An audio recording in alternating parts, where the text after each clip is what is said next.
नमस्कार, मैं दुर्गेंद्र चौहान हूं और आप मंथन देख रहे हैं। उत्तर प्रदेश का निकाय चुनाव आज खत्म हो गया। 2 चरणों में ये निकाय चुनाव हुआ, 4 मई और आज 11 मई को।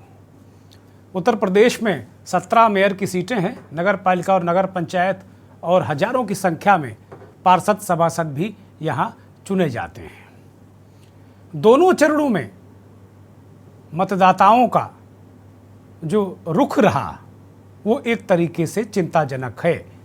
उत्तर प्रदेश में सबसे कम वोट प्रतिशत कानपुर में रहा, जहां 43% के करीब वोट पड़े, और बागपत और अन्य इलाके जो पश्चिमी उत्तर प्रदेश के, वहां थोड़ा सा ज़्यादा मतदान हुआ, 60 के पार मतदान हुआ। कुल मिलाकर अगर देखा जाए तो अगर इसकी तुलना करें तो प्रथम चरण में 2017 में 3 चरणों में चुनाव हुआ था। प्रथम चरण में 24 जिले थे और उस वक्त 52.59% वोट पड़ा था। दूसरे चरण में भी 24 जिले थे, 49.3% वोट पड़ा था। और तीसरा चरण जिसमें 26 जिले थे, 58.65% वोट पड़ा था। कुल 53% मतदान निकाय चुनाव में हुआ था। और इस बार का निकाय चुनाव, प्रथम चरण में 37 जिले थे जिसमें 52% वोटिंग हुई, और दूसरा चरण जिसमें 38 जिले यानी कि 11 मई आज, वहाँ 53 के आसपास अभी हमारे पास आंकड़े हैं, लेकिन ये मतदान प्रतिशत थोड़ा 1-2% आगे भी जा सकता है, क्योंकि अभी फाइनल आंकड़े आएंगे, उसमें थोड़ा सा देर लगेगी। जब पोलिंग पार्टियाँ लौटती हैं तो फिर एक एक कैलकुलेशन बनता है। सवाल यही है कि निकाय चुनाव, जो ये कहा जाता है कि सिविल सोसाइटी का चुनाव है, उसमें वोटिंग परसेंटेज का ना बढ़ना और उत्तर प्रदेश के सबसे बड़े नगर में न्यूनतम वोटिंग होना, इस बात का द्योतक है कि क्या लोकतंत्र के त्यौहार या लोकतंत्र की जो सबसे निचली इकाई का चुनाव है, उसके प्रति लोगों की जो अभिरुचि है वो क्या कम हो रही है। और इसकी बड़ी वजह है, आज पूरे उत्तर प्रदेश में करीब 11 जिलों से ऐसी खबरें आई जहां मतदाताओं ने हंगामा किया, बवाल किया, उनके एक तरीके से वोट कट गए थे। बहुत सारे लोग पोलिंग बूथ पर गए परिवार के साथ, गाजे बाजे के साथ वोट डालने, जब वहां पहुंचे तो पता चला उनका वोट ही नहीं है। बड़े पैमाने पर वोटिंग लिस्ट में गड़बड़ियां और वोट कटने की शिकायतें लोगों ने की।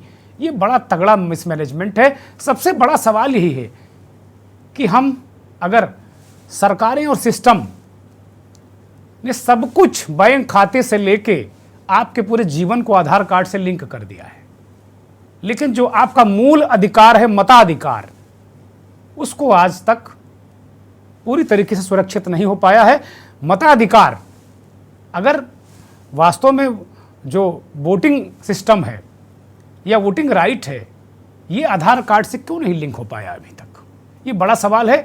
और वास्तव में बहुत सारी चीज़ों के बाद ये वोट कितना कीमती होता है, एक नागरिक से वो अधिकार छीन जाता है।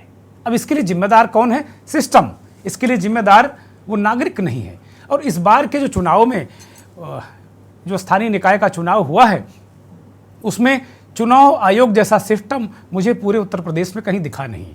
मतदाताओं को एक तरीके से उत्साहित करने के लिए, उन्हें बूथों तक ले जाने के लिए ऐसा कोई तंत्र काम करते दिखा नहीं। बूथों में मतदाता जूझते रहे परिवारों के साथ। भयंकर टेम्परेचर में, आज भयानक धूप थी, गर्मी अथाह थी।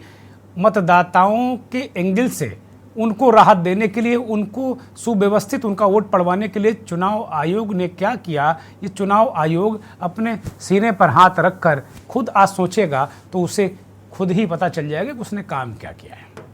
वास्तव में जो उत्तर प्रदेश का चुनाव आयोग है, मुझे लगता है कि वो एसी कमरों में कैद रहा।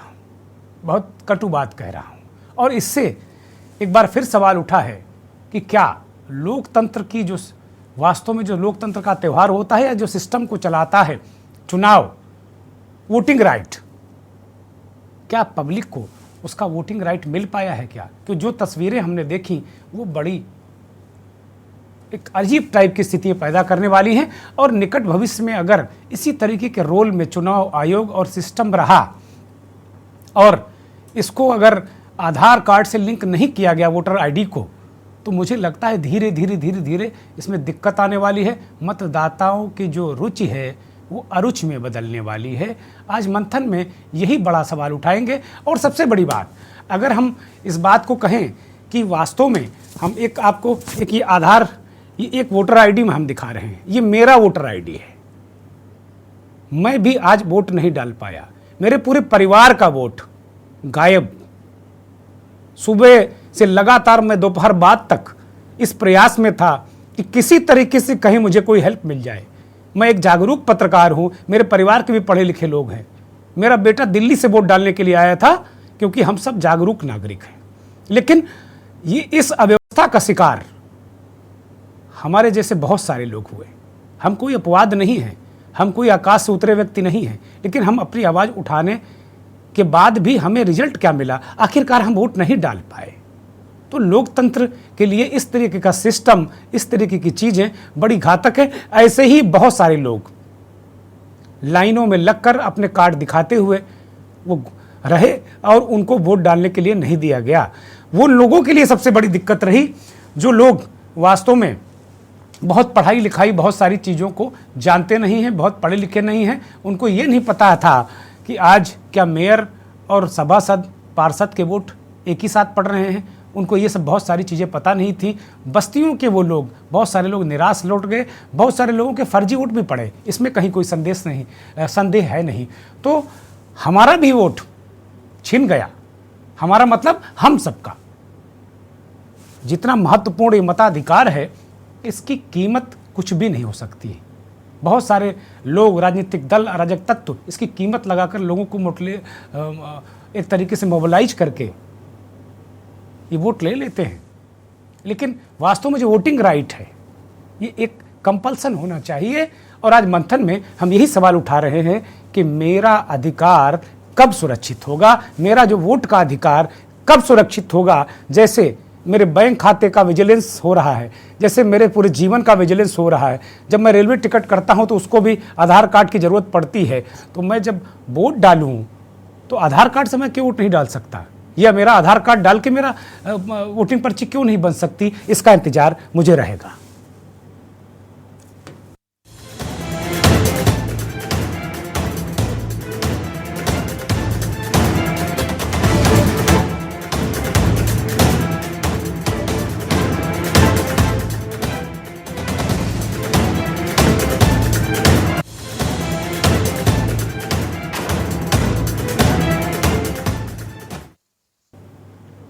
एक तस्वीर हमने आपको बयां की, वो तस्वीरें भी जरा दिखाइए कि कहां कहां किस किस तरीके से हंगामा हुआ, बवाल हुआ।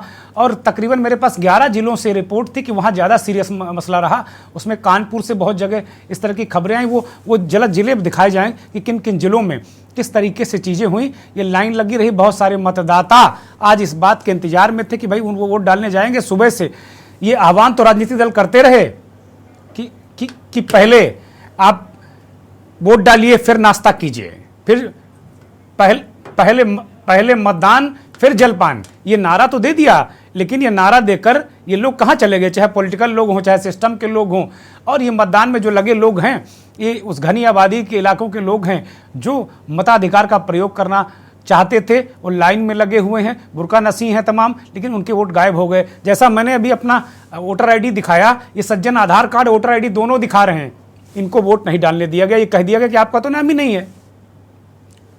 तो मैंने आज खुद इस बात को चेक किया, ऐप में जाके पता चला कि नहीं, विधानसभा वाली सूची में नाम है, लेकिन इसमें सूची में नाम नहीं है। अब अगर हम विधानसभा में जाएंगे तो पता चला कि विधानसभा वाले में नाम नहीं है। तो बहुत सारी चीज़ें इस तरीके की रहीं और लोग बड़े पैमाने पर ये अपने वोटर आईडी, आधार कार्ड ये दिखाते नजर आए, लेकिन इसका कोई असर नहीं हुआ, क्योंकि कोई हेल्प डेस्क नाम की चीज़ किसी भी मतदान केंद्र पर नहीं रही।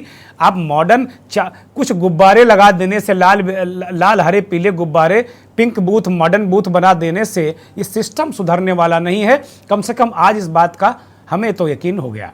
ये लोग हैं, ये बस्तियों के रहने वाले लोग हैं, ये पूरे परिवार समेत वोट डालने आए थे, पूरा परिवार का ही वोट गायब है।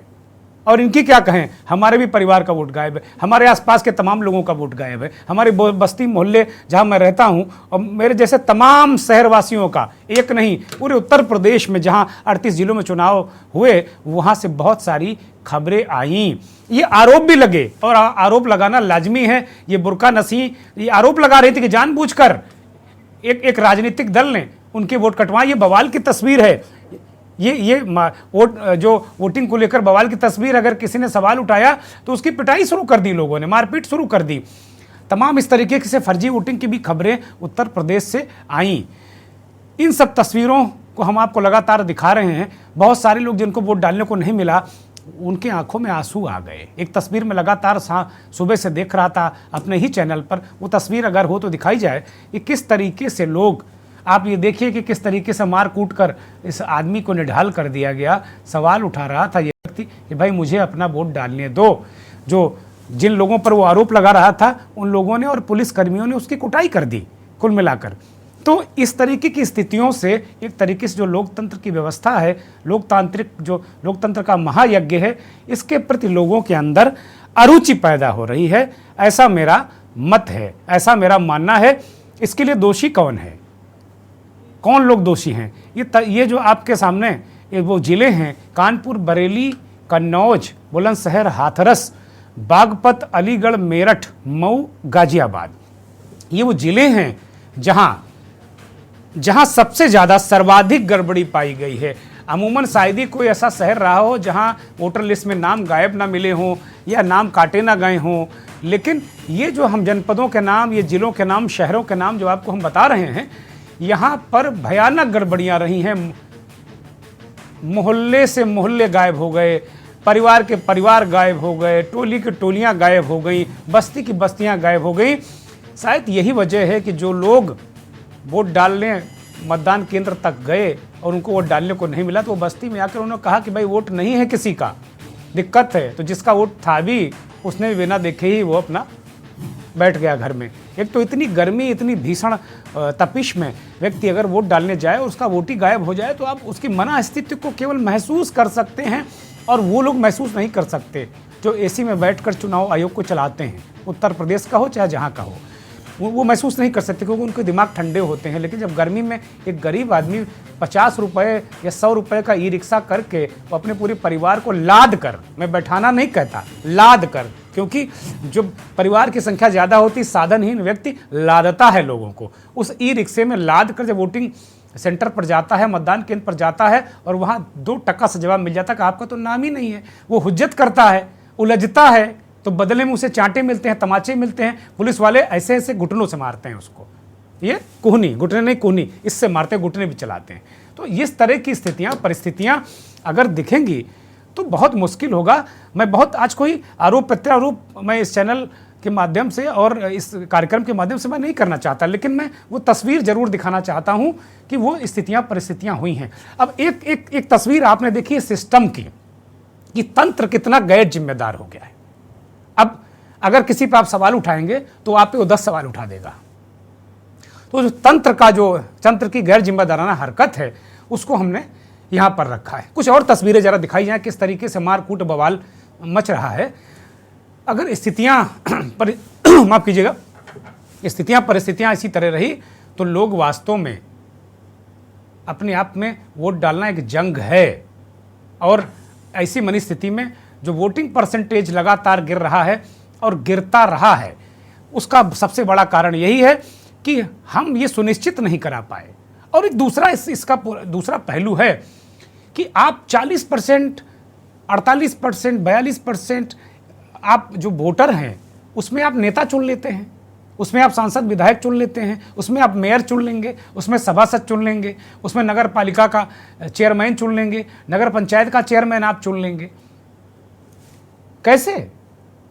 मतलब आधे से ज़्यादा लोगों की पार्टिसिपेंसी, मतलब उनका पार्टिसिपेशन ही नहीं है, आधे ज़्यादा लोगों की भागीदारी नहीं है, और आप बाकायदे उस शहर की, उस कस्बे की किस्मत लिखे दे रहे हैं। इस पर एक बार नए सिरे से विचार करना होगा। स्वयंसेवी संगठन, राजनीतिक दल और खुद आम मतदाता को भी जागरूक रहना पड़ेगा। हालांकि आदमी रोजी रोटी झंझट में पड़ा रहता है, जब वोट आता है तो बड़े उत्साह रहता है कि भाई काल ही वोटें पड़ी हैं। हम अपने गली मोहल्ले में सुन रहे थे कि लोग बड़ा उत्साहित थे कल से ही कि वोट पड़ेंगे, आपस में चर्चा हो रही थी, काहे कह दे हो, इस तरह की चर्चाएं हो रही थी। लेकिन जब आज बहुत सारे लोग गए तो कम से कम 11 जिलों में भयानक गड़बड़ियाँ, सर्वाधिक गड़बड़ियाँ देखने को मिली।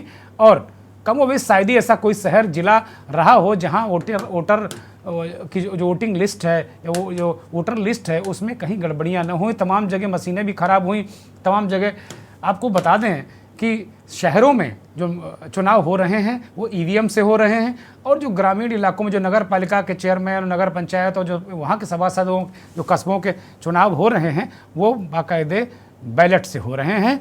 मुकाबला बड़ा दिलचस्प है। पूरे उत्तर प्रदेश में कुछ स्थानों को छोड़कर कहीं कहीं स्थानों पर निर्दलीय भी मुकाबले में है, और सीधा मुकाबला अगर देखा जाए तो समाजवादी पार्टी और भारतीय जनता पार्टी के बीच है। खास तौर पर नगर पालिका और नगर पंचायतों में समाजवादी पार्टी बीजेपी से बड़ी मजबूती से मुकाबला करती नजर आ रही है। ये एक अपडेट है, लेकिन मोटा मोटा जो आज मंथन का विषय है वो यही है कि हमारा वोटिंग अधिकार सुरक्षित करो, हमें वोट डालने का अधिकार दो। जैसे आपने हमारी जेब के, हमारे जीवन की, हमारे आने जाने की निगरानी आधार कार्ड को लिंक करके आपने कर रखी है, हमारे जो राइट्स हैं उसको भी आपको देना पड़ेगा। एक तस्वीर हमने ये दिखाई, दूसरी तस्वीर आप और देख लीजिए मिर्जापुर जिले से। ये तस्वीर लोकतंत्र के लिए बेहद सुखद तस्वीर है। मिर्जापुर जिले के 111 वर्षीय बुजुर्ग वोट डालने के लिए पहुंचे। ये तस्वीर बेहद आकर्षक है। मैं इसके बहुत आकर्षक, बड़ी खूबसूरत तस्वीर कहूँगा। इसे जरा फुल स्क्रीन कर दिया जाए। ये बड़ी आकर्षक, बड़ी सुंदर तस्वीर है लोकतंत्र की। 111 वर्ष के बाबा हैं, इनका नाम है माता गुलाम उपाध्याय उर्फ बाबा महाराज इनको कहते हैं, और ये बाकायदे संत के बाना वेश में रहते हैं। ये सबसे, मुझे लगता है उत्तर प्रदेश के सबसे ज़्यादा उम्र के मतदाता होंगे, और मुझे नहीं लगता कि इसमें कोई शक है कि वो सर्वाधिक उम्र के मतदाता हैं। वो आज वोट डालने पहुंचे, उन्होंने अपना वोट कास्ट किया। ये लोकतंत्र की खूबसूरती है, ये लोकतंत्र की उम्मीद भरी तस्वीर है। यही सुंदरता कायम होनी चाहिए। ऐसे ही लोगों के दम पर लोकतंत्र जिंदा है, तो बढ़ चढ़ कर मतदान लोगों को करना चाहिए। लेकिन व्यवस्था, सिस्टम, नाम कटना, इसे एक तरीके से मैं कह नहीं पा रहा हूँ, मेरे पास अब शब्द कम पड़ गए हैं कि मैं किस तरीके से इसकी जलालत करूँ, लानत जलालत करूँ। लेकिन ये तस्वीर मुझे बेहद खुशी दे गई, बेहद प्रसन्नता दे गई। हमारे साथ मेहमान जुड़ गए हैं।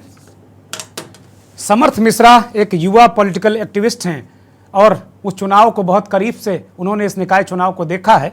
समर्थ मिश्रा हमारे साथ जुड़ गए हैं। समर्थ जी, बहुत स्वागत, बहुत धन्यवाद, बहुत आभार आपका के न्यूज़ को वक्त देने के लिए। राघवेंद्र सिंह राजू राजनीतिक विश्लेषक हैं, छोटे से बड़े चुनाव तक पूरे उत्तर प्रदेश में घूमते हैं। आज राघवेंद्र भाई का फ़ोन नहीं आया, इसका मतलब लग रहा है कि बहुत रुचि इन्होंने भी नहीं दिखाई इस चुनाव में, जैसे मतदाता बहुत रुचिकर नहीं नज़र आए। रजा हुसैन रिजवी साहब हैं, बहुत वरिष्ठ पत्रकार हैं और हमारे साथ अक्सर रजा भाई समय देते रहते हैं, और प्रेस काउंसिल के भी सदस्य हैं। रजा भाई, बहुत स्वागत, बहुत धन्यवाद, बहुत आभार। चंचल यादव साहब समाजवादी पार्टी के प्रवक्ता नेता हमारे साथ जुड़ गए हैं। केसी जैन साहब भारतीय जनता पार्टी के वरिष्ठ नेता प्रवक्ता हमारे साथ जुड़े हैं। जैन साहब, बहुत स्वागत, बहुत धन्यवाद। अम्बरीश सिंह और कांग्रेस पार्टी के प्रदेश सचिव और वरिष्ठ नेता हमारे साथ जुड़ गए हैं। अम्बरीश जी, बहुत स्वागत, बहुत धन्यवाद, बहुत आभार आपका। मैं आज इस मंथन कार्यक्रम की शुरुआत बेहद इस पैनल में सबसे युवा, सबसे कम उम्र के पॉलिटिकल एक्टिविस्ट समर्थ मिश्रा से शुरू करूंगा। समर्थ से हमारी ऑफ स्क्रीन बात हो रही थी तो उन्होंने बहुत सारी मुझे बातें आज बताई, और पूरी जगह वो दौड़ दौड़ कर पूरे शहर में जहां वो थे उन्होंने तमाम लोगों की सहायता की, बूथों पर वो गए, लोगों को मदद की। लेकिन एक तस्वीर, बड़ी चिंताजनक तस्वीर समर्थ ने देखी। समर्थ, किस तरह की समस्याएं, आप उत्तर प्रदेश के सबसे बड़े शहर कानपुर में थे आज इस अभियान के दौरान, और पहला चरण में आप दूसरे शहरों में थे, लेकिन आज आप उत्तर प्रदेश के सबसे बड़े शहर कानपुर में थे। क्या तस्वीर, किस तरह की समस्याएं मतदाताओं को देखनी पड़ी और इसका असर मतदान पर किस तरह पड़ा? समर्थ, पहले ये बताइए मुझे। सर, पहले तो नमस्कार आपको, बहुत बहुत धन्यवाद मुझे इस प्रोग्राम में जोड़ने के लिए। सर, मैं एक बूथ पर स्वयं मौजूद था और कई बूथों पर मौजूद था, सहायता करने के तौर पर मौजूद था।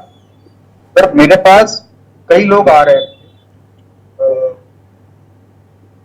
सब तरह के लोग आ रहे थे, और तो परेशान थे इस चीज को लेकर कि उनका जो वोट है वो नहीं मिल रहा है कहीं।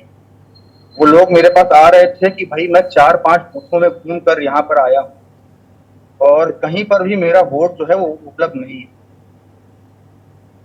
मुझे लगता है कि ये बहुत ही बड़ी समस्या है कि भाई कोई आदमी अगर इस कड़ी धूप में इतनी कड़ाके की गर्मी में अपने घर से निकल कर जो भी साधन से वो वहां तक पहुंचता है, उस साधन से वहां पहुंचने के बाद वो चाहता है कि मैं एक ऐसे आदमी को वोट दूं जो मेरे इलाके का, मेरे घर के बाहर की जो सड़क है, मेरे यहाँ अगर पानी की समस्या है उसको, उसका समाधान निकाले। लेकिन वो वहां पहुंचता है, उसको समझ में आता है कि वो उसका वोट ही वहां मौजूद नहीं है। तो मुझे, मेरे हिसाब से ये बहुत बड़ी समस्या है कि एक आदमी अगर वोट डालना चाह रहा है और उसको उसका वहां वोट नहीं मिल रहा है। मैंने खुद स्वयं उसका वोट ढूंढने की कोशिश करी लेकिन उसका वोट वहां मौजूद नहीं था। तो ये बहुत बड़ी समस्या है कि भाई आप दुनिया के सबसे बड़े लोकतंत्र की जनता है ये, और ऐसे नहीं चल पाया काम मेरे हिसाब से। नहीं, समर्थ समर्थ समर्थ मैं एक विशेष स्पेसिफिक सवाल आपसे कर रहा हूं। जब लोगों का नाम लिस्ट में नहीं दिखा, जद्दोजहद उधेड़-बुन, वो क्या क्या रिएक्शन क्या था? वो चेहरे के भाव, शारीरिक भाषा उनकी क्या होती है ऐसे लोगों के? जी सर, बहुत ही थके हुए लोग थे वो। पहली चीज शारीरिक भाषा अगर आते थके हुए लोग थे, कड़ी धूप थी। और दूसरी चीज ये कि भाई वो लोग बहुत दूर दूर से आ रहे हैं और वहां पर वो आते हैं, तो अगर किसी मतदाता का नाम उस लिस्ट में मौजूद भी है, तो अगर उस मतदाता के नाम को हम लोग उसके आधार कार्ड से कंपेयर करते हैं और उसके आधार कार्ड से मिलाते हैं, तो फिर उसके पिता का नाम गलत है। पिता का नाम, उसके असलियत में उसका नाम, उसके पिता का नाम कुछ और है और उसके वोटर आईडी में उसका नाम कुछ और लिखा हुआ है। तो ये बहुत ही बेसिक दिक्कत है कि भाई आप लोगों से उनका बेसिक जो राइट है वोट देने का, अपना नेता चुनने का, अपना जो उनके इलाके का काम करवा सके, जो उनकी सहायता कर सके, छोटी छोटी वजह से बड़ी कोई किसी भी तरह की सहायता हो, तो उनका चुनने का अधिकार है वो उनसे छिन गया मेरे हिसाब से। तो ये बहुत ही बड़ी दिक्कत। और अच्छा, समर्थ एक और एक छोटा सा सब्सिडरी जो क्वेश्चन है मैं ऐड कर रहा हूँ आपके साथ में।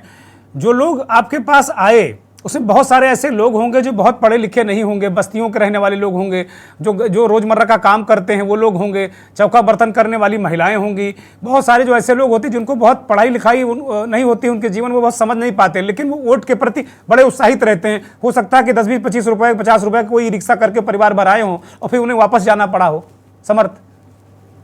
बिल्कुल सर, बिल्कुल ऐसा हुआ। बिल्कुल मेरे पास सर आदमी आया, ने बोला कि उसके मकान में 11 से 17 वोट हैं उसके मकान में, और उसने बोला कि सर मेरे घर से केवल 6 वोट पड़ पाए और 11 लोगों का वोट मिल ही नहीं रहा है और मैं वोट डालना चाहता हूँ। वो न जाने कहाँ से आया था, बहुत दूर से आया था, कड़ाके की धूप में। तो उसने मुझसे बोला कि मेरे मकान में 17 वोट है और सिर्फ 6 वोट पड़ पाए हैं, 11 वोट मुझे मिल ही नहीं रहे। तो वही चीज है कि बहुत ही बड़ी दिक्कत की बात है ये कि भाई कोई आदमी इतनी धूप में अपने साथ एक बड़ी पानी की ठंडी बोतल लेके आ रहा है, उसका पानी भी खत्म हो गया है।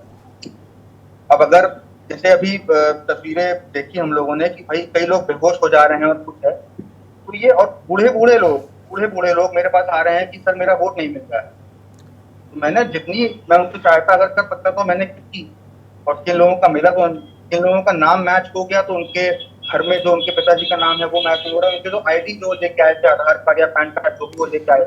ठीक है समर्थ, मैं दूसरे चक्कर में आपके पास आता हूं और पैनल से कहूंगा कि जरा समर्थ का चित्र ठीक किया जाए। इनका चित्र कट रहा है, दर्शक इन्हें देख नहीं पा रहे हैं। मैं अब कुछ राजनीतिक व्यक्तियों से इस पर जानना चाहूँगा, चूँकि एक राष्ट्रीय पार्टी, 2 राष्ट्रीय पार्टियों के नेता हमारे साथ जुड़े हैं और एक क्षेत्रीय पार्टी के नेता भी हमारे साथ जुड़े हैं। मैं अमरीश सिंह गौर के पास जाऊंगा। अमरीश जी, आपकी पार्टी भी निकाय चुनाव लड़ी और बहुत शुभकामनाएं आप सबको अच्छे परिणाम के लिए। तीनों राजनीतिक मेहमानों को बहुत शुभकामनाएं कि अच्छे परिणाम आप लोगों को मिलें और आप जनता की सेवा करें। आपके पास इसको लेकर क्या फीडबैक है, किस तरीके से? क्योंकि मेरे पास तकरीबन उत्तर प्रदेश के 11 जिलों से भयानक खबरें आई हैं, भयानक मैं कह रहा हूं कि बहुत उथल पुथल और मैं खुद शिकार हूं इसका आज। अमरीश सिंह। देखिए सर, मैं तो केवल इतना ही कहना चाह रहा हूँ कि ये बहुत बड़ा पर्व था। हर नागरिक को मतदान करने का अपना पूरा हक होता है, नेता चुनने का हक होता है। और जहाँ पर जिस तरह के ये नगर निकाय का इलेक्शन था, हर मतदाता ये चाहता है कि हमारे जो क्षेत्र का नेता हो, हमारे क्षेत्र का पार्षद हो, हमारे क्षेत्र का जो मेयर हो, वो हमारे बीच का हो, सुलझा हुआ व्यक्ति हो, साधारण व्यक्ति हो, हमसे अपने काम को उसके पास जा सके, उनसे सारे काम अपने करवा सके। ऐसी हर वोटर की एक धारणा होती है। इस विचार के साथ वो बहुत सोच समझ के जाता है कि मुझे इस बार 5 साल पिछले और मुझे इसको वोट करना है। ये न्यूज़ की उज्जवल बात कर रहा हूँ। सर, आपका ना इंटरनेट स्टेबल नहीं है, इस वजह से आप बार बार आउट हो जा रहे हैं। कहीं क्रॉस कनेक्शन हो रहा है। हाँ, तो थोड़ा। अब मेरी आवाज आ रही है? हाँ बोलिए अमरीश सिंह, बोलिए। हाँ, तो मैं ये कह रहा हूँ कि वोटर बहुत कुछ 5 साल के अंदर उनके मन पर सब कुछ चलता रहता है। वो ये सोच के जाता है कि मुझे इस तरह का नेता अपने क्षेत्र का चुनना है। लेकिन जब वो जाता है और जब उस मतदाता को बड़ी शिद्दत के साथ अपने परिवार के साथ जाता है कि आज मैं वोट डालने जा रहा हूँ, मुझे इस नेता को चुनना है, 5 साल इसको करना है, बहुत अच्छा काम किया है, जनता की सेवा की है, समर्पित रहता है। लेकिन जैसे वो अपने मतदाता बूथ के अंदर पहुंचता है तो अपने आप को पाता है कि मेरा तो वोट ही नहीं है, तो अपने आप में बहुत ठगा हुआ, बहुत असहाय महसूस करता है। मैं पूछना चाहता हूँ आखिर ये जिम्मेदारी किसकी? मैं जानना चाहता हूँ कि जिस तरह से बीएलओ है, या तो बीएलओ ने अपना अच्छे से काम नहीं किया। अगर बीएलओ ने अच्छे से काम किया होता, घर घर चिट्ठियां पहुंचाई होती, घर घर जाकर वोट बनाई होती, तो इस तरह से ये मतदाता ये असहाय नजर नहीं आता।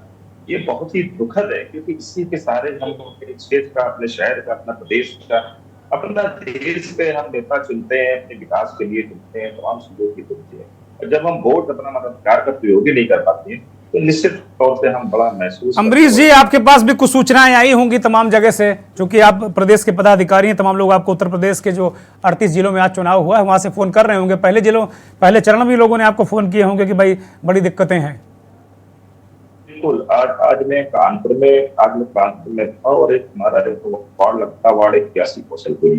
तो मैं उस कौशलपुरी वार्ड में था, तो मैंने देखा एक सरदार जी पूरा परिवार आता है और कहते हैं कि भैया मैं 12 लोग आए, ई रिक्शे से आते हैं। वो लोग ई रिक्शे से आते हैं और कहते हैं भैया मेरा पर्ची मेरी बनवा दीजिए।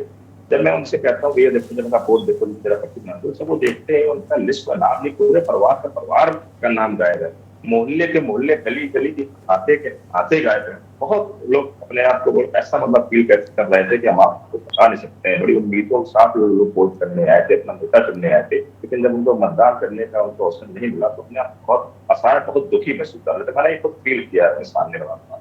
ठीक बात है। मैं एक ब्रेक पर जा रहा हूँ और जब ब्रेक से लौटूंगा तो जो भारतीय जनता पार्टी के नेता हैं जैन साहब, उनसे भी इस पर जवाब लेंगे कि भाई आपकी सरकार है। अब वो कहेंगे हमसे कि भाई चुनाव आयोग है, उसका काम है। देखते हैं। के न्यूज़, खबरों का सारथी।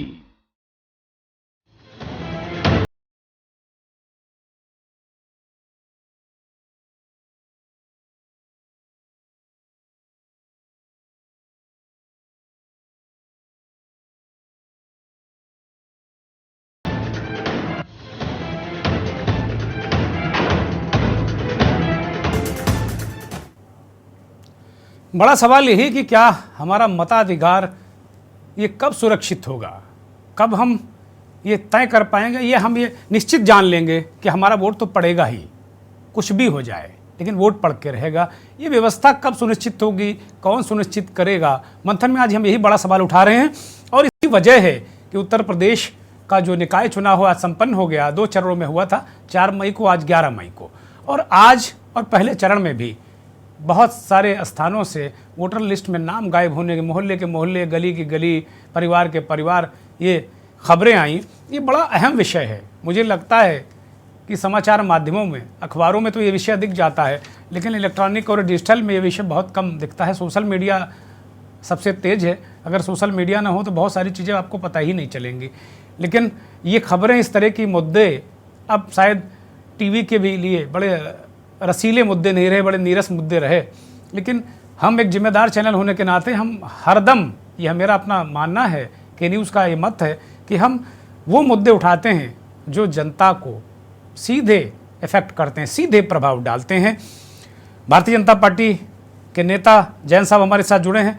जैन साहब, अभी दो महत्वपूर्ण लोगों को आप सुना, आरोप प्रत्यारोप की बात नहीं है, वस्तुस्थिति की बात है। समर्थ मिश्रा एक पॉलिटिकल एक्टिविस्ट हैं, वो देखते हैं चीज़ों को, लोगों की सहायता करते हैं, राजनीति इनकी रुचि है, किसी दल से इनकी निष्ठा नहीं है।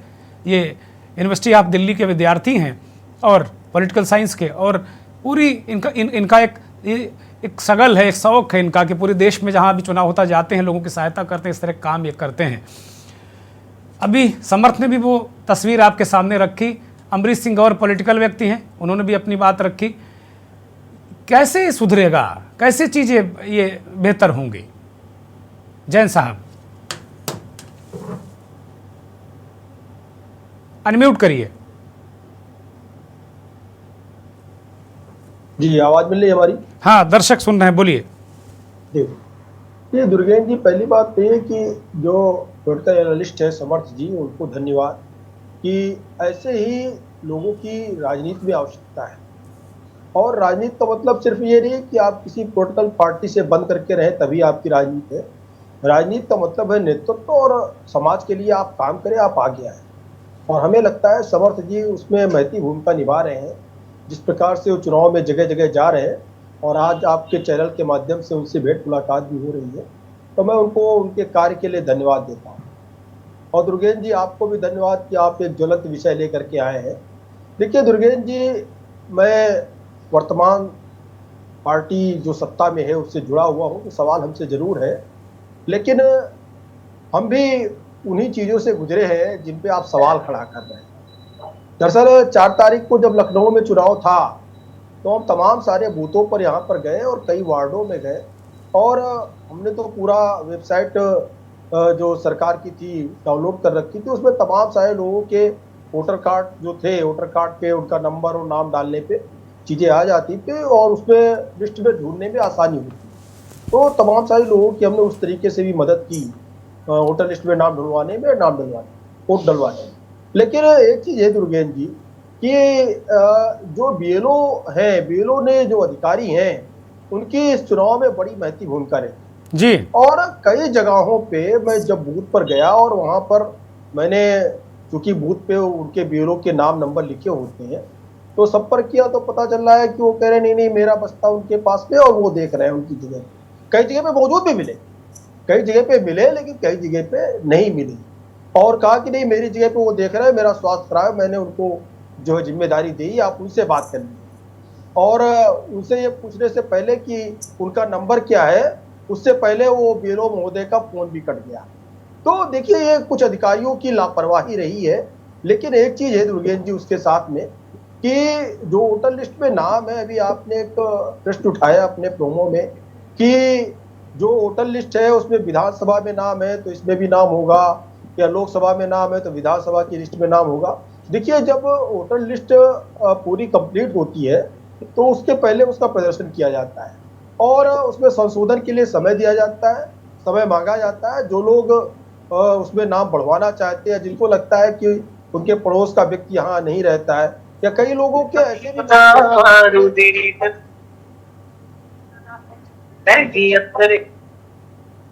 हेलो, अब बोलिए जैन साहब, बोलिए। हाँ, और कुछ लोगों के नाम ऐसे भी देखे गए हैं दुर्गेन जी कि पता चल रहा है कि जो मृत लोग हैं उनके भी नाम वोटर लिस्ट में, और जो वहाँ वोट डालने पहुंच रहे हैं उनके नाम। हाँ, हमारे एक चीफ वीडियो जर्नलिस्ट हैं, उनके पिताजी दिवंगत हो गए, वो बता रहे हैं पिताजी का नाम आ गया, माताजी भाइयों का नाम ही नहीं है। दुर्गेन जी देखिए, चुनाव आयोग से जुड़े हुए BLO से लेकर के बड़े अधिकारियों तो सबकी महती भूमिका है। सबको जिम्मेदारी पूर्वक काम करना चाहिए, ये कोई छोटी मोटी गलती नहीं है। लेकिन हमारी और समाज की जो जागरूकता है, जिस प्रकार से चुनाव हमारे ऊपर छोड़ देता है, एक तरीके से कहे कि भाई वोटर लिस्ट प्रदर्शित की गई, आपने उसको नहीं देखा, आपको समय दिया गया, और हर एक बूथ पे BLO लेकर। जैन साहब मेरा सवाल, आप सैद्धांतिक रूप से सारी बातें ठीक कर रहे हैं। मेरा प्रश्न यही है कि जो प्रचार होना चाहिए, चाहे वोटर लिस्ट के प्रकाशन का, चाहे नाम जुड़वाने का, वो इस बार बिल्कुल चापर रहा है, शुद्ध भाषा में चौपट रहा है। बिल्कुल कहीं कुछ नजर नहीं आया। मुझे पता है कि नगर निगम की लिस्ट अलग होती है, लोकसभा की लिस्ट अलग बनती है, उसकी लिस्ट अलग बनती है, सारे लोगों को पता है, लेकिन जो व्यवस्थाएं थी आपने खुद ही बताया। तो ये आरोप प्रत्यारोप का मसला नहीं है, हम सबको मिलकर इसको चीजों को खड़ा करना होगा। सीनियर जर्नलिस्ट रजा भाई जुड़े हैं, मैं रजा भाई को ले लेता हूं, विजय साहब आपके पास आऊंगा। रजा जी, आप बहुत सारे चुनाव आपने देखे हैं, बहुत सारा पानी गंगा जी में बहते हुए आपने देखा है, बहुत सीनियर जर्नलिस्ट हैं आप। ये बताइए कि ये समस्या बड़ी सार्वभौम टाइप समस्या होती जा रही है कि ये नाम गायब हो जाते हैं, फिर आरोप लगता है कि साहब ये एक वर्ग के नाम कटे, एक जाति के नाम कटे। पिछले दिनों आप विधानसभा में देखा, अखिलेश यादव ने कहा कि भाई 20-20 हज़ार नाम इतने कट गए, उसमें पॉलिटिक्स हो गई। उसके बाद वो कह रहे हमने लिस्ट भी दे दी, फिर वो चलता रहा, वो घमंजे में चला गया। मतलब कुल मिला के आम मतदाता का मताधिकार लुट गया। पहले बूथ लूटता था, मतपत्र लूटता था, अब बिल्कुल मुस्करा के बीएलओ उसका अधिकार लूट लेता है। बिल्कुल दुर्गेश जी, बहुत अच्छा टॉपिक उठाया है और इसकी बड़ी इम्पोर्टेंट है, इसकी जरूरत है, क्योंकि ये हर मतदाता से जुड़ा हुआ है। ये निकाय चुनाव जो 2023 का हुआ और दोनों चरणों में कुल 760 जो है नगरीय निकायों में 14,684 पदों का आज चुनाव जो है संपन्न हो गया। अब ये पता चलेगा कौन जीता कौन हारा। 17 नगर निगम महापौर का, 199 नगर पालिका परिषद के अध्यक्ष का, 544 नगर पंचायत अध्यक्ष का, और नगर निगम के जो सदस्य हैं वो करीब 1420 सदस्यों का, नगर पालिका परिषद के 7,177 सदस्यों का, नगर पंचायत के सदस्यों का 5,327, और सबसे बड़ी बात जो है इसमें 432 करोड़ मतदाता का रुझान मालूम हो जाएगा। लेकिन वोट का परसेंटेज जो बहुत अच्छा नहीं गया, 50% मान लीजिए, तो करीब 2 करोड़ जो है वो 2 करोड़ करीब 16,000 जो है वो मतदाताओं का रुझान पता चल जाएगा कि 2024 में वो किधर की तरफ जा रहे हैं। अब आपने जो वोटर लिस्ट की बात उठाई है, तो मैं स्वयं अपने ही घर की बात बता दूं कि मैं वोटर लिस्ट में गया तो मेरी बीबी का स्वयं नाम नहीं। मैं गोमती नगर में रहता हूँ, विनीत खंड में। मैं स्कूल में डालने गया, क्योंकि मेरे यहाँ जो आए थे कर्मचारी स्थानीय निकाय के, बीएलओ वगैरह, जो वोटर लिस्ट संशोधन के लिए, मैंने स्वयं जो है वो देखा था और स्वयं ही सब नाम को अपडेट करा दिया था, लेकिन नहीं था। तो हमने उनसे कहा कि भाई ऐसा है कि जो आधार कार्ड है इनका, उस आधार कार्ड में इनका नाम तिलक रजा रिजवी और पत्नी रजा हुसैन रिजवी लिखा है, और हमारा तो रजा हुसैन रिजवी के नाम से है, तो आप मान लीजिए कि भाई ये हैं। और लेकिन ये नहीं माना गया और वोट नहीं पड़ा। तो मतलब हम ऐसे जागरूक लोग, जो हम लोग अपना देखते रहते हैं और हम लोग अपना वोटर पर बहुत ध्यान देते हैं, हमारा पर्सनल, मैं इसे ऑन एयर कह रहा हूँ, जाके कोई आज भी देख ले, कोई मैं भी पीड़ित हूँ। आप 4 मई को पीड़ित हुए, मैं आज पीड़ित हुआ, मेरे भी पूरे परिवार का वोट गायब है। और आज भी जाकर के, क्योंकि मेरा मकान नंबर 2/524 विनीत खंड है, मैं मकान नंबर भी बता रहा हूँ, लेकिन वाइफ का, हमारे तिलक रजा दीदी का नाम नहीं, जबकि हमारी जो है वो बेटियों का नाम, बेटे का नाम, मेरा नाम सब था, आप समझिए। तो ये जो है, ये वोट का अधिकार से वंचित करना, इसका जिम्मेदार कौन? रजा भाई, मैं तो ये मानता हूं कि गंभीर अपराध है, इसको अपराध की श्रेणी में लाना चाहिए, बहुत गंभीर अपराध है ये। और लोकतंत्र का मखौल न उड़े। अब इसमें मैं संशोधन बताता हूं क्या हो सकता है। इसके लिए सरकार को एक कानून बनाना चाहिए कि जो वोट का अपना अधिकार नहीं करेगा उसको 3 महीने की सजा, 1 महीने का 1,000 रुपए का जुर्माना, कुछ ऐसे कड़े अगर नियम लाए जाएंगे तभी वोट देंगे। लेकिन ज्यादातर तो लोग वोट के दिन को छुट्टी का दिन मानते हैं और छुट्टी के तरीके बिताते हैं, घर में अपना।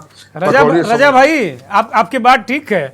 ये हम पहले मतदाता है उसको सजा और जुर्माने से पहले हम सिस्टम को ठीक कर लें, उसका नाम ही गायब है। राघवेंद्र राजू मुस्कुरा रहे हैं।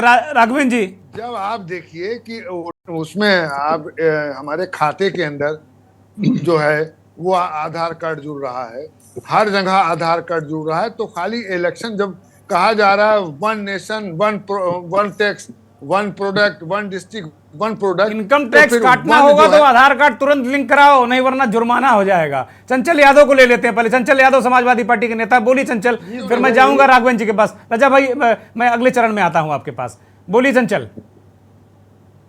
देखिए, सबसे बड़ी बात तो आज आपने बहुत सही बात दी, रजा साहब बोल रहे, चूंकि आपने बहुत बेहतरीन, मैं इसलिए धन्यवाद करता हूं। मैं आज नगर पंचायत महाराजगंज आजमगढ़ में बैठा हूं, एक तो आपने वोटर लिस्ट की जो बात करी तो है ही है, इसके अलावा यहाँ पे तो सरेआम लोकतंत्र की लूट हो रही है। मैं आपको बताता हूँ कि यहाँ पे मैं बूथ नंबर बता सकता हूँ। एक बूथ नंबर ऐसा है कि जो वोटर लिस्ट में नाम है, पर्टिकुलर मुसलमानों का 165 वोट पे रेड पेन चला दिया गया। लीजिए। ये लोग वोट नहीं दे सकते हैं। लीजिए, आ गया ये आ गया। अभी जो हम तस्वीरें दिखा रहे थे उसमें भी मुस्लिम महिलाएं शिकायत कर रही थी। अब आरोप लग गया कि भाई अब संप्रदाय के आधार पर काटा जाएगा। समझ लीजिए, मैं बता रहा हूं। और यहाँ पे भारतीय जनता पार्टी के लोगों ने इतना नंगा नाच किया है, और ये लोग भूल जा रहे हैं कि जमाना हमेशा एक जैसा नहीं रहता है, समय सबका आता है। और ये लोग लोकतंत्र की संवैधानिक चंचल यादव धमका रहे हैं आप क्या भारतीय जनता पार्टी के लोगों को? नहीं, धमका नहीं, मैं बता रहा हूँ। और देखिए दूसरी बात, जिस तरीके से यहाँ पे एक पक्षी कार्रवाई हो रही है, और इतनी नहीं, जो वोटर लिस्ट में आपने बताया ना, जैसे रजा साहब ने बोला, इनका भी नाम, पत्नी का नाम क्यों पड़ा होगा? क्योंकि मुसलमान थे। मैं आपको बताऊं, ये ऑन मैं ये नहीं मानता, मैं मुसलमान नहीं हूं यार, मेरे पूरे परिवार का गायब हो गया। ये लापरवाही, मक्कारी, धूर्तता है। मैं बहुत खराब शब्दों का प्रयोग कर रहा हूं, ये मक्कारी है। अभी बताया उन्होंने, जैन साहब ने, कि भाई बीएलओ साहब का फोन किया, उन्होंने कहा मैं बीमार हूं। ये मक्कारी है। ऐसे लोगों को गिरफ्तार करके जेल में डालना चाहिए उठा के। दुर्गेश जी मेरी बात सुन लीजिए। अभी हमारे जैन साहब बता रहे थे कि वोटर लिस्ट जो है बना के दी जाती है कंप्लेन करने के लिए, और यहाँ 3 दिन पहले वोटर लिस्ट मिलेगी आपको, उसके ऊपर कोई कार्रवाई नहीं होगी। और मैं आपको तो पंचायत में भी हुआ, विधानसभा में हुआ, लोकसभा, जो वोटर लिस्ट दे दी जा रही है, इतनी बड़ी लापरवाही है कि सरेआम जो है लोगों को लूटा जा रहा है। समझिए, मत देने से उनको जो वंचित किया जा रहा है, और ये इसमें भारतीय जनता पार्टी के लोग शामिल हैं, और ये इनके तहत हो रहा है। और चुनाव आयोग एक तो शिकायत करिए तो कोई सुनवाई नहीं होनी है। मैं आज 3 बार एसडीएम को फोन लगाया हूँ। ये दिक्कत है। चुनाव आयोग सुन नहीं रहा, उसने कान बंद कर लिए अपने, ऐसे करके कान बंद कर लिए, बढ़िया एसी चला लिया, उसी की आवाज सुनाई पड़ रही। चुनाव आयोग को कुछ नहीं मतलब। यही समस्या है। पहली बात तो रजा हुसैन साहब से पूछिए, आप रजा हुसैन साहब से आप ये पूछिए कि क्या उनकी पत्नी का अगर वोटर लिस्ट में नाम नहीं था, इसलिए नहीं था कि वो मुस्लिम है? अरे उन्होंने बता दिया। नहीं, ऐसा नहीं, दूसरी बात भाई ने ये नहीं कहा देखिए हिंदू मुस्लिम कृपया ना करें। मेरे कार्यक्रम में, के न्यूज के कार्यक्रम में हिंदू मुस्लिम के लिए कोई जगह नहीं। हम बड़ा महत्वपूर्ण मुद्दा लेकर हम आए हैं। ये मुद्दा शायद सारे चैनलों के लिए, मैं बहुत सारे को नहीं कह रहा हूं, मैं बहुत सारे जो इलेक्ट्रॉनिक माध्यम है उसके लिए बड़ा नीरस विषय है। कोई चर्चा नहीं करेगा। हर आदमी को स्पार्क चाहिए। कोई केजरीवाल की बजा रहा है, कोई किसी को भाजपा में खोट दिख रही है, किसी को कांग्रेस की बजाय पड़ा है, कोई चुनाव आयोग की नहीं बजा रहा है, उससे मतलब नहीं है। कोई पत्रकार नहीं बजा रहा है। सभासद ने कटवाया क्या समाजवादी पार्टी के एक भारतीय जनता पार्टी के नेता के? नहीं तो बताया तो मैंने। नोट करो जैन साहब, परिवार के 17 वोटों में से महाराजगंज नगर पंचायत बूथ नंबर 9 में 165 वोट से चलाई गई कि नहीं चलाई गई? चलिए, अब आप दोनों लोग शांत हो जाइए। आपकी बातें दर्शकों ने सुन ली। कृपया चंचल यादव और जैन साहब कृपया शांत हो जाइए, प्लीज शांत हो जाइए। राघवेंद्र राजू लगभग 40 मिनट से बैठे हुए हैं, मुस्कुरा रहे हैं। राघवेंद्र राजू, ये दशा है, आप देखिए क्या स्थिति है। हम कह रहे हैं अगर सिस्टम काम नहीं करेगा तो इस तरह के आरोप लगेंगे, समाज में कलुष फैलेगा। और जब भी हम लोगों ने बड़े अनुभवी पुलिस वालों से हम लोग बात करते थे, जब शुरुआत में रिपोर्टिंग में आए थे, तो वो कहा करते थे कि अगर आपने प्रभावी निरोधात्मक कार्रवाई नहीं की तो क्राइम होगा। और ये निरोधात्मक कार्रवाई यहाँ पर वोटर लिस्ट को ठीक करना है, तभी किसी को हंगामा करने का मौका मिलेगा। हाँ, अपवादों को छोड़कर। राघवेंद्र राजू, क्या रिपोर्ट आपके पास है और इस मसले पर आपका क्या नजरिया है? दुर्गेन जी, मेरी आवाज आ रही है? हाँ, दर्शक सुन रहे हैं, बड़ी बुलंद आवाज है आपकी, बोलिए। दुर्गेन जी, जिस तरीके से 7 नगर निगम का चुनाव हुआ 38 जिलों में, और जो आप वोट ऑफ परसेंटेज बता रहे हैं, ये भी एक चिंता और चिंतन का विषय है। इसके साथ अभी 2 चुनाव भी उत्तर प्रदेश में हुए, स्वार विधानसभा 96 में भी जी। आपने जो मुद्दा उठाया है, ये शिकायत विधानसभा चुनाव में भी थी। विधानसभा चुनाव में भी आपने देखा होगा कि कई ग्रामीण बूथों पर बड़ी बड़ी लाइनें दिन भर लगी रही और लोग नहीं मिला।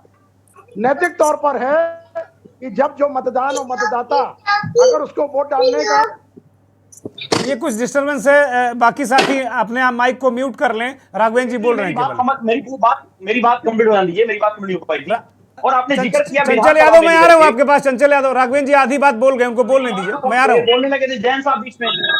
चंचल यादव मैं आपके पास आ रहा हूँ, पूरा वक्त दूंगा, चाहे कार्यक्रम बढ़ाना पड़े मुझे, मैं पूरा वक्त दूंगा आपको। राघवेंद्र राजू कंप्लीट करिए। राघवेंद्र राजू कंप्लीट करिए, आपकी आवाज नहीं आ रही राजू जी।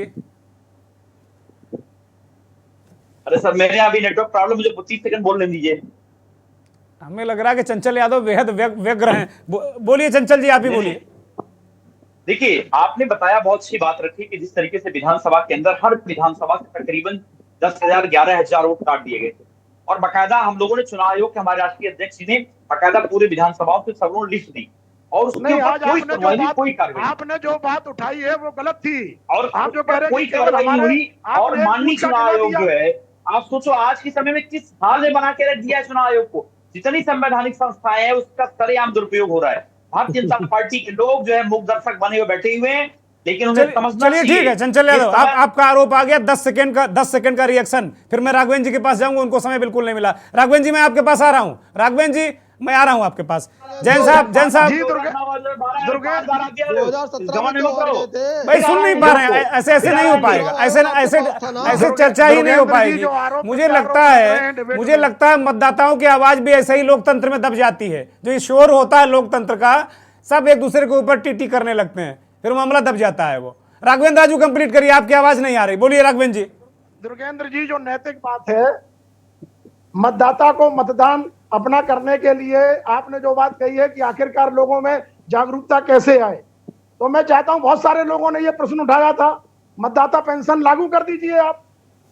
अरे आप सजा देने से, 1000 जुर्माना देने से अच्छा है जब आप अनाज फ्री में दे रहे हैं, गल्ला फ्री में दे रहे हैं, तो कुछ ऐसी स्कीम लाइए जिससे लोग वोटों की तरफ प्रेरित हो। पहली चीज तो ये, चूंकि हमसे ही आप टैक्स लेते हैं, हमसे ही आप सारी चीजें ले रहे हैं। दूसरा ये है कि जिन बीएलओ ने ये गलतियां की हैं और जिन लोगों को लौट करके आना पड़ा, जो शिकायतें मिली हैं, उनको सही मायने में आपने जो बात कही है उनको कानून परिध में लाना चाहिए और उनके खिलाफ कार्रवाई किया जाना चाहिए। निर्वाचन, देखिए इसमें कोई जाति, धर्म, मजहब, पार्टी के लोग चंचल यादव उन्होंने बोलने दीजिए। चंचल यादव वो भारतीय जनता पार्टी के नेता नहीं है, जैन साहब अभी आएंगे, बोलने दीजिए उनको। नहीं बनाती। बीएलओ जो था वो सपा शासन में भी वही था, बसपा शासन में भी वही था, मशीनरी जो उसमें थी वही मशीनरी आज भी है। ये आरोप प्रत्यारोप आपस में लगा करके अगर हम 90% 95% मत का प्रयोग करें तो एक सही मायने में लोकतंत्र में जो बात आप कहते हैं कि लोगों की आस्था है, कन्यादान से बड़ा मतदान है ये, तो इस तरीके की कोई योजना बनानी चाहिए। हम केवल आरोप प्रत्यारोप लगा करके, और ये सच है कि 50% लोग, 40% लोग, 39% लोग अगर हमारे प्रत्याशी को चुन करके सदन में लाते हैं तो ये हमारे लिए बहुत चिंतन की विषय है, क्योंकि एक बहुत बड़ा तबका उनसे छूट जाता है। ठीक बात है। मैं समर्थ के पास जाऊंगा। राघवेंद्र जी मैं आपको रोक रहा हूं, मैं समर्थ के पास जाऊंगा। राघवेंद्र जी ने बड़ा महत्वपूर्ण मुद्दा उठाया ये समर्थ, वो कह रहे हैं कि भैया अगर आपका मेयर है वो 40% का मेयर है, हो सकता है कि 60% जो बाकी लोग हों उसको ना देना चाहते हो, तो ये तो तस्वीर ही बदल जाएगी समर्थ कुल मिलाकर। के माध्यम से टीवी पे लाना चाहता हूं कि मैंने भी आज मत का प्रयोग किया जिला विद्यालय फरकाबाद में, और वहां पर हम जब गए तो वहां पर जब हम गए तो हमारा वोट, एक सेकंड, हमारा वोट जो है, समर्थ आप रुकिए, राघवेंद्र जी कुछ कहना चाह रहे हैं। राघवेंद्र जी कंप्लीट करिए भाई जल्दी से। कह रहे थे हम जब वोट डालने गए तो हमारा नाम 201 नंबर सूची में राघवेंद्र लिखा था, पिताजी का नाम राम नरेश लिखा था। अगर उसमें सिंह नहीं लिखा है, अब उसके लेकर के पीठासीन अधिकारी कह रहे कि साहब डीएम को फोन कर लीजिए। उस बूथ पर उनके अधिकारी हमको समझा रहे। मैंने कहा मैं एक सम्मानित पत्रकार हूं, देश में मैंने बहुत लंबा समय पत्रकारिता में दिया है, आप हमको इस तरीके से हड़काने का और उस तरीके के लोगों को मत देने का अधिकार है, इसलिए मताधिकार का प्रयोग लोगों को करने दीजिए। और आपकी भी नैतिक जिम्मेदारी है, जितने भी पोलिंग पर एजेंट भी थे उनको भी ये पता ही नहीं है कि आखिरकार कैसे मतदान का प्रतिशत बढ़ाया जाए। मैंने पूछा भाई आपका नाम, बोले शोभित सक्सेना। हमने कहा, बोले भाई मतदाता एजेंट हूं भारतीय जनता पार्टी का। तो मैंने कहा भाई आप एजेंट हैं तो कम से कम यहाँ लोग लौट रहे हैं, पूरा का पूरा लोग लौट रहे हैं, और अगर बीएलओ ने पर्चियां नहीं दी हैं तो ये गलती किसकी है? पहले पोलिंग पार्टियां जो पॉलिटिकल पार्टियां राघवेंद्र जी ट्रेनिंग कराती थी पोलिंग एजेंट्स की, बहुत सारे काम होते थे। रहे हैं तो ये जो कुछ भी चल रहा है ये बहुत चिंतन का विषय है दुर्गेंद्र जी। लोकतंत्र का जो महापर्व होता है, 5 साल में व्यक्ति अपना वोट डालने का अधिकार रखता है, और तमाम जो बात आप कह रहे हैं मैं नहीं मानता, तमाम लोग तमाम काम छोड़ करके, अपनी दुकानें बंद करके, अपने प्रतिष्ठानों को बंद करके आज ये महापर्व जो बनता है, इसमें सबकी नैतिक जिम्मेदारी है। और भारतीय निर्वाचन आयोग, उत्तर प्रदेश निर्वाचन आयोग, भैया राघवेंद्र जी, सारे लोग, मैं भी अपने दफ्तर का टाइम निकाल के ये मतदान करने गया था। रजा भाई, यही बात, रजा भाई की पत्नी भी गई थी, आपने भी समय निकाला, जैन साहब ने बहुत सारी बातें बताई, चंचल यादव बहुत सारी बातें बता रहे हैं, और समर्थ मिश्रा पूरा पुलिंदा लिए हैं लोगों का। ये पॉलिटिकल 100 साल के लोग, 80 साल के लोग, सीनियर सिटीजन जो वहां जा रहे हैं, उनके लिए अलग कायदे से सारी चीजों को देखना चाहिए। तंत्र में बहुत बड़ी कमजोरी थी, इस चीज को पूरा स्क्रीनिंग करा लीजिए। और स्क्रीनिंग नहीं, इस बार तो मुझे दिखा ही नहीं, कोई सिस्टम नहीं दिखा। एक तो किसी भी प्रत्याशी का, वो चाहे अपराधी है, उसके पास कितना पैसा है, इस बार कोई भी हलफनामा नहीं लिया गया। चुनाव बिल्कुल बम बम रहा, बिल्कुल कोई हलफनामा नहीं लिया गया। एडीआर के साथी संजय सिंह मुझे बता रहे थे। आप जो बात बता रहे थे दुर्गेंद्र जी, आज इस बार वोटर को जागरूक करने के लिए कोई भी इस तरीके की जागरूकता रैली नहीं निकाली गई। बूथ बूथ स्तर पर जाकर के लोगों को घर घर से निकाल करके, राघवेंद्र जी, मेरा स्पष्ट मत है राघवेंद्र जी, अगर आप मत रैली निकालिए, मत ड्रामा करिए, हरे पीले लाल गुब्बारे मत लगाइए, मत जो मॉडल बूथ का जो ढोंग है, पिंक बूथ का ढोंग है, मत करिए, लेकिन कम से कम उसको सहूलियत दे दीजिए कि वो कम से कम जो आदमी जाए हलकान परेशान, उसको वोट डालने को मिल जाए। आधार कार्ड को अगर आप नई टेक्नोलॉजी से जोड़ दें तो घर बैठे आदमी वहां से अपना वोट डाल देगा। ये आपने जो बात ये अभी दूर की कौड़ी है। राघवेंद्र जी आप रुकिए, मैं समर्थ के पास जाऊंगा, समर्थ के पास, समर्थ चूंकि सही उठाइए। राघवेंद्र जी शांत हो जाइए। राघवेंद्र जी कृपया, आपका समय पूरा हो गया, रुक जाइए। समर्थ मिश्रा के पास जाऊंगा। समर्थ मिश्रा युवा हैं और एक अलग अद्भुत तरीके का काम कर रहे हैं। जैन साहब ने उन्हें बधाई भी दी और मेरी तरफ से भी उन्हें बहुत बधाई कि इस तरह का काम अगर बहुत सारे युवा ही निकल आए और वो लोगों की सहूलियत करने लगे पहले से, तो मुझे लगता है लोकतंत्र में आस्था भी लोगों की बढ़ेगी और लोकतंत्र में बहुत सहूलियतें हो जाएंगी। समर्थ, एक तस्वीर निकल कर आती है कि 39%, 40%, 42% वोट पड़ जाता है, उसका नेता जीत जाता है, 60% की भागीदारी ही नहीं। तो कहीं ऐसा भी खतरा हो सकता है कि जो व्यक्ति नहीं चुना जाना चाहिए था, वो व्यक्ति चुनकर जाता है, सदन में, नगर निगम में सभासद बन जाता है, मेयर बन जाता है, नगर पालिका का चेयरमैन बन जाता है, सांसद बन जाता है, विधायक बन जाता है। जी बिल्कुल सर, बिल्कुल। मैं आपको थोड़ा अगर टेक्निकल बात बताऊं तो मैं आज कई बूथों पर स्वयं मौजूद था, तो वहां पर जब मेरे पास लोग आ रहे थे और मैं उनका वोट ढूंढने की कोशिश कर रहा था, तब मैं आपको बताऊं कि 10:2 का रेशियो था सर, कि अगर मेरे पास 10 लोग आ रहे हैं तो उनमें से केवल 2 का वोट मिलता है, अगर मेरे पास 100 लोग आ रहे हैं तो उनमें से केवल 30 का वोट मिलता है, और अगर मेरे पास 1000 लोग आ रहे हैं तो उनमें से केवल 200 लोग का वोट मिलता है। मेरे पास आज मैंने कुछ करीब 2000 लोगों का सामना किया होगा सर। मैं आपको बताऊं, मेरा रंगमंच से भी असल में 4 साल जुड़ाव रहा है, तो उसमें हम लोग को सिखाया जाता है कि लोगों को कैसे ऑब्जर्व किया जाए। तो सर, जब मेरे पास लोग आ रहे थे और जब अपना वोट ढूंढवाने की कोशिश कर रहे थे और उसके बाद भी उनको जब वोट नहीं मिल रहा था, तो उनके चेहरे पर जिस तरीके का डिसअपॉइंटमेंट दिखाई पड़ा मुझे कि वो किसी एक पर्टिकुलर प्रत्याशी को वोट देना चाह रहे हैं लेकिन वो नहीं दे पाए क्योंकि उनका वोट ही मौजूद नहीं। सर, मेरा सबसे बड़ा सवाल ये है कि इसके लिए जिम्मेदार कौन है?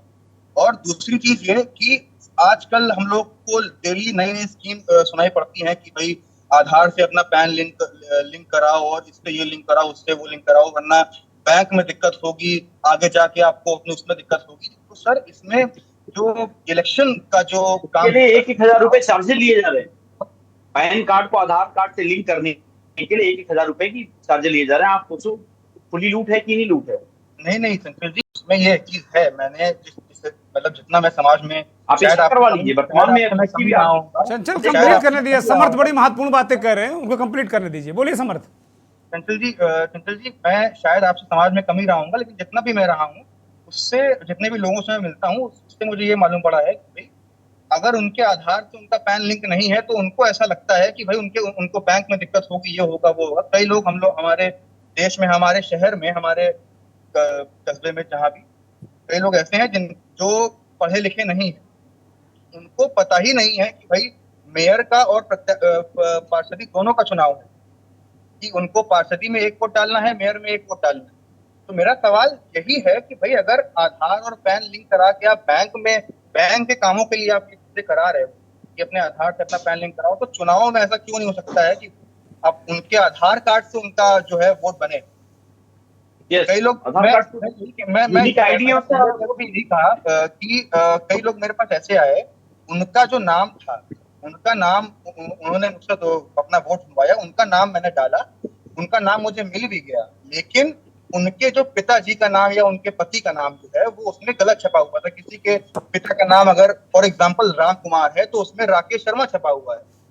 तो ये किसकी गलती है? और अगर वो लोग पोलिंग बूथ में वोट डालने जाएंगे अपनी आईडी कार्ड लेके, तो फिर उनकी आईडी चेक होगी, पैन कार्ड या आधार कार्ड दोनों चेक होंगे। तो उसमें अगर उसने पढ़ के देखा, उसने देखा कि भाई यहाँ तो नाम कुछ और लिखा हुआ है, आपके पिताजी का नाम यहाँ कुछ और है आईडी कार्ड में, तो वो वोट नहीं डाल पाएंगे।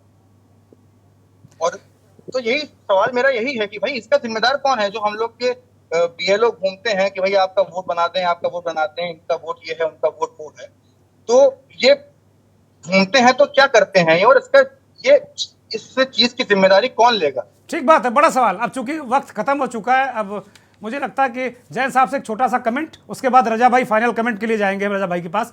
जैन साहब छोटा सा कमेंट बोलिए जल्दी से। जी देखिए दुर्गेन जी, जितनी जिम्मेदारी चुनाव आयोग की है उतनी जिम्मेदारी हम सब लोगों की है। हमने लगभग 200 लोगों के नाम वोटर लिस्ट में सुधार करवाए और नाम डलवाए, उसमें फार्म भरवाए उन लोगों के, और उन लोगों के इस बार लिस्ट में नाम थे, उनके पिछली बार की सभासदी में नाम नहीं थे। वो ये शिकायत लेकर के हमारे पास आए थे और उनका नाम इस बार के वोटर लिस्ट में था, पहली बात। दूसरी बात ये है कि जो अभी बात वोटर एनालिस्ट हमारे साथ जो बैठे हुए हैं, इन्होंने जो बात कही राघवेंद्र जी ने कि लोगों को ये नहीं पता है कि जो बूथ के इंचार्ज बैठते उनको भी नहीं पता है कि किस तरीके से वोटिंग कराई जाए। दरअसल जिनका नाम खुद का सही है, पिताजी का नाम नहीं सही है या एड्रेस सही नहीं है, उनका टेंडर वोट पीठासीन अधिकारी की अनुमति से आप डलवा सकते हैं वहां पर और उनका वोट पड़ जाएगा। लेकिन उनको ये जानकारी नहीं है, बात सही बात कही राघवेंद्र जी ने। तो बहुत सारी चीजें होती है, उसके ऑप्शंस होते हैं, लेकिन पता नहीं होता, लोग क्लेम नहीं करते, इसलिए लोग वोट नहीं डाल पाते। तो इसलिए जागरूकता जरूरी है। लेकिन जी कंप्लीट, आपकी बात कंप्लीट हो गई जैन साहब?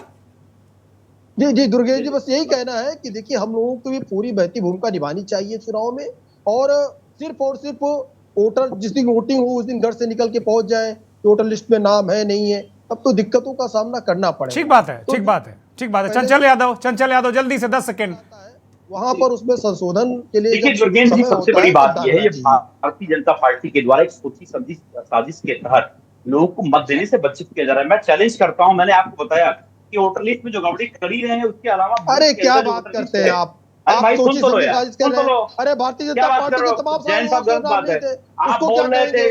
जैन साहब इनकी सुन लीजिए, मैं इनको 5 सेकंड देता हूं सिर्फ, बोलिए 5 सेकंड में बोलिए जल्दी से। मन की बात करते साजिश आ गई, चुनाव हार जाए, सोची समझी साजिश पैदा हो गई, ये कौन सा तरीका है? चुनाव हार जाओ, क्या बात कर रहे हो? चुनाव हार जाए। चलिए आप दोनों मत बोलिए, अब हो गया। मेरे सुनिए, मैं बता रहा हूँ, आज के समय में भारतीय जनता पार्टी जिस तरीके से विधानसभा में हम लोगों ने एक विधानसभा के हम लोगों ने लिस्ट उठा के दी कि नाम कटे हुए थे, बाकायदा फॉर्म भर के दिया गया और चुनाव आयोग को दे दिया गया। लमसम 1 साल होने जा रहे, क्या चुनाव आयोग ने, क्योंकि चुनाव आयोग में भारतीय जनता पार्टी का दबाव है। आज जितनी संवैधानिक संस्थाएं सबका सब दुरुपयोग कर रही भारतीय जनता पार्टी के लोग। और मैं बता दूं आपको, यहाँ पर ग्राउंड रिपोर्टिंग है, आप चेक कर लो अभी आकर के आपके पत्रकार भी होता है। लेकिन ये हंसी है, ये जो आप हंस रहे हो, मतदाता सूची में गड़बड़ी है, सही बात उठा रहे हैं, ये बहुत बड़ी गड़बड़ी है, ये सोचने की बात है। और ये भारतीय जनता पार्टी का वक्त खत्म हो गया, दोनों में मानव से अनुरोध है, वक्त खत्म हो गया। समाजवादी पार्टी और भारतीय जनता पार्टी के लोग अब कृपया सहयोग करें। रजा भाई फाइनल कमेंट, रजा भाई बहुत जल्दी में फाइनल कमेंट, ये समस्या कैसे सुधरेगी? भर जीत जाएगी, इसका मतलब। रजा भाई अनम्यूट करिए। अब आप दोनों कृपया शांत हो जाइए, क्योंकि अब वक्त नहीं है मेरे पास। रजा भाई फाइनल कमेंट 10 सेकेंड में। रजा भाई देखिए, ऐसा है कि दुर्गेन भाई, जो ये चुनाव होता है इसमें जो पोलिंग एजेंट होते हैं इनकी बहुत बड़ी जिम्मेदारी होती है, और पोलिंग एजेंट जो है हर पार्टी का होता है, हर कैंडिडेट खड़ा रहता है, और पोलिंग एजेंट वही बनाया जाता है जो अपने क्षेत्र के सबको ठीक से जानता है, उसको बनाया जाता है। दूर दराज के लोग नहीं बनाया जाता है। जब वोट देने वहां आता है तो वो कह देते हैं हाँ कि इसके बाप का नाम नहीं है, लेकिन हम लोग सब जानते हैं कि राम प्रकाश जी यहीं रहते हैं, इनको वोट डलवाया जाए। तो पीठासीन अधिकारी मजबूर हो जाता है वोट डलवाने के लिए। तो ये सब कि हमें 20-21 साल का जब मैं था, 21-22 का, तो मैं खुद पोलिंग एजेंट बनता था। और कई ऐसे हमारे मोहल्ले के लोग आते थे जिनका जो है वोटर लिस्ट में नाम में गड़बड़ी होती थी। तब तो आधार कार्ड वार्ड था भी नहीं, लेकिन हम लोग कहते थे नहीं साहब ये ठीक है, इनको मैं जानता हूँ, मोहल्ले में रहते हैं। तो ना जानकार लोग पोलिंग एजेंट बनते हैं, ना जानते हैं, ना पढ़ते हैं, ना लिखते हैं, ना उसका नियम देखते हैं, ना कायदा ना कानून देखते हैं, पोलिंग एजेंट बन गए अपना लगा के। तो ये दिक्कत होती है, पोलिंग एजेंट की जिम्मेदारी है, और जिम्मेदारी नहीं करने की वजह से वोट कास्ट जो है कम हो रहा है। इसलिए अच्छे लोगों को आना चाहिए और ज्यादा से ज्यादा वोट पड़े, जिससे देश का जो है नागरिक जो है मजबूत होकर अच्छे कैंडिडेट जीत के आए। 40%, 50% की जो आपने बात की, 40 में 60% लोग वोट नहीं दिए, तो 40% में भी जो वोट पड़ा है, तो वो 40% उसी जीतने वाले का नहीं पड़ा है, उसको 15% या 16% या 20% वोट मिला है, उसमें वो जीता है। यानी 100% में 20% पे वोट पाने वाला आदमी पार्षद, महापौर और चेयरमैन सब बन जाता है। जी, बहुत बहुत महत्वपूर्ण बात। बहुत बहुत धन्यवाद राघवेंद्र जी, रजा भाई आपका बहुत धन्यवाद, जैन साहब धन्यवाद, समर्थ मिश्रा आपका धन्यवाद, अमरीश सिंह गौर और चंचल यादव आपका भी बहुत बहुत धन्यवाद। बहुत बहुत आभार उन करोड़ों दर्शकों का जो के न्यूज़ को देखते हैं, हमारे इस खास कार्यक्रम मंथन को देखते हैं। समस्या बड़ी है, विकट है, इंतजार है कि सरकार और सरकारें और राजनीतिक दल सरकारों को, आयोग को ये कब कन्विंस कर पाएंगे कि जैसे आप इनकम टैक्स के लिए, बैंक के लिए और तमाम कामों के लिए आधार कार्ड का प्रयोग या उसे लिंक कर देते हैं, मतदाता सूची या मतदाता कार्ड से भी इसको लिंक कर दीजिए, सारा जंजाल बवाल खत्म हो जाएगा। बहुत बहुत धन्यवाद।